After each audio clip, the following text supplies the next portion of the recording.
તો ફ્રેન્ડ્સ, આજે હું તમારી સાથે ઘઉંનો લોટ અને કાચા બટેકામાંથી ઢોસા બનાવવાની રેસીપી શેર કરીશ। તો તેના માટે આપણે સૌથી પહેલાં 2 મીડિયમ સાઇઝના બટેકાને આ રીતે છોલીને બરાબર વોશ કરી લેવાના છે। હવે બટાકાને આપણે ગ્રેટરની મદદથી છીણી લઈશું। તો તેના માટે મેં અહીં બારીક જાળી આવે છે તે લીધી છે। આ રીતે બટાકાની પાતળી છીણ કરવાની છે। જો મોટી છીણ હશે તો ઢોસા ક્રિસ્પી નહીં બને। તો આ રીતે મેં બટાકાને બરાબર છીણી લીધા છે। બટાકા છીણી લીધા પછી હવે આપણે તેમાં 1 કપ જેટલો ઘઉંનો લોટ ઉમેરીશું। હવે આ કપના માપથી જ અડધો કપ જેટલો બારીક સોજી એડ કરી દઈશું। સોજી ઉમેરવાથી ઢોસા એકદમ ક્રિસ્પી બને છે। હવે આ બંનેને બરાબર મિક્સ કરી દેવાનું છે। મિક્સ કર્યા પછી હવે આપણે તેમાં પાણી એડ કરી દઈશું। તો જે કપથી આપણે લોટ અને સોજી લીધા હતા તે જ કપના માપથી આપણે પાણી લીધું છે। આ રીતે આપણે થોડું પાણી એડ કરતા જઈશું જેથી ગાંઠો ના પડે। તો આ રીતે આપણે ચમચીની મદદથી મિશ્રણને આ રીતે બરાબર મિક્સ કરતા જવાનું છે। હવે આપણે તેમાં 1 કપ જેટલું પાણી મિક્સ કરીને ફરીથી તેને હલાવી લેવાનું છે। હવે આ બેટરને આપણે મોટા વાસણમાં લઈને ફરીથી 1 કપ જેટલું પાણી એડ કરી દેવાનું છે। એટલે કે અહીં આપણે 1 કપ લોટ અને અડધો કપ સોજીમાં 3 કપ જેટલા પાણીનો ઉપયોગ કરવાનો છે। આપણે આ રીતે પતલું જ બેટર તૈયાર કરવાનું છે। તો હવે આપણે મસાલા એડ કરીશું। તો તેમાં આપણે અડધી ચમચી જીરું, અડધી ચમચી તલ, 1 ચમચી જેટલા રેડ ચીલી ફ્લેક્સ એડ કરીશું। હવે તેમાં 1 ઇંચ જેટલું છીણેલું આદું, 5 થી 6 મીઠા લીમડાના પાન, 2 લીલા મરચાં બારીક સમારેલા અને બારીક સમારેલો કોથમીર આપણે એડ કરી દેવાનું છે। જો તમને કોઈ બીજા મસાલા એડ કરવા હોય તો તે પણ કરી શકાય છે। હવે આ મિશ્રણને આપણે બરાબર મિક્સ કરી દઈશું। આપણે આ ઢોસામાં દહીં, સોડા કે ઈનોનો ઉપયોગ નથી કરવાનો। હવે ઉપરથી તેમાં સ્વાદ મુજબ મીઠું એડ કરીશું। અડધી ચમચી જેટલો ચાટ મસાલો નાખીશું અને અડધા લીંબુનો રસ એડ કરીશું। લીંબુ એડ કરવાથી આથો આવ્યો હોય તેવો જ ટેસ્ટ આવશે। હવે આ રીતે મિશ્રણને બરાબર મિક્સ કરી દેવાનું છે। બરાબર મિક્સ કર્યા પછી મિશ્રણને આપણે બાજુ ઉપર મૂકી દઈશું અને ચટણી તૈયાર કરી લઈશું। હવે આપણે એક મિક્સર જારમાં અડધો કપ જેટલું છીણેલું નારિયેળ એડ કરી દઈશું।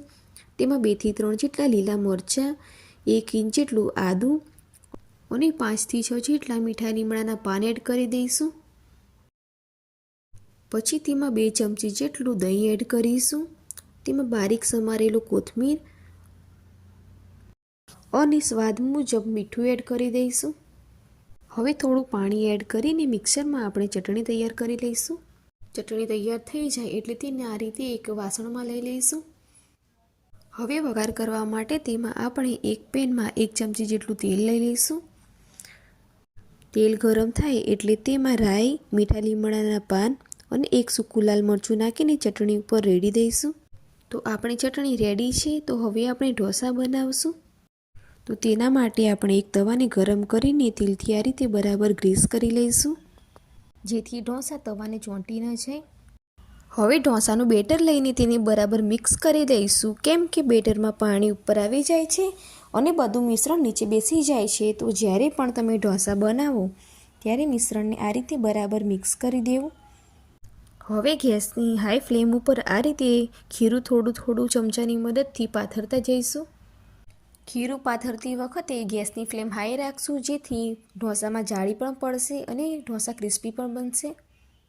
ખીરું પાથર્યા પછી ગેસની ફ્લેમ મીડિયમ કરી દેવાની છે અને તવો મોટો હોવાથી તવાને આ રીતે બધી બાજુ ફેરવતા રહીશું જેથી ઢોસો બરાબર શેકાઈ જાય। હવે આ રીતે ઉપરનું લેયર ડ્રાય થાય એટલે તેમાં તેલ લગાવી દઈશું જેનાથી તેલ જાળીમાં જશે અને ઢોસા ક્રિસ્પી પણ બનશે। આ રીતે ઉપર તેલ લગાવવાથી ઢોસાને ઉલટાવવામાં પણ સરળતા રહે છે।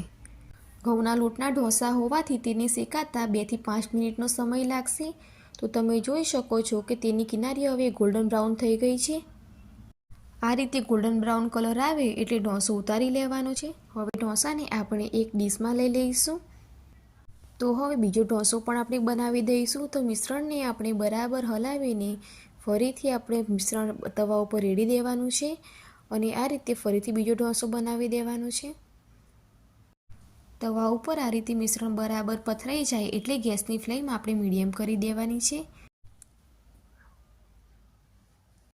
તો હવે ઉપર અને આજુબાજુ આ રીતે તેલ લગાવી દઈશું જેથી કિનારી બરાબર છૂટી પડી જાય.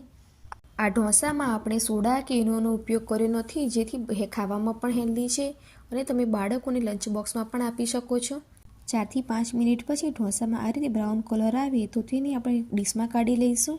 તો તૈયાર છે આપણા ઘઉંના લોટ અને બટાકામાંથી બનતા એવા હેલ્ધી ઢોસા.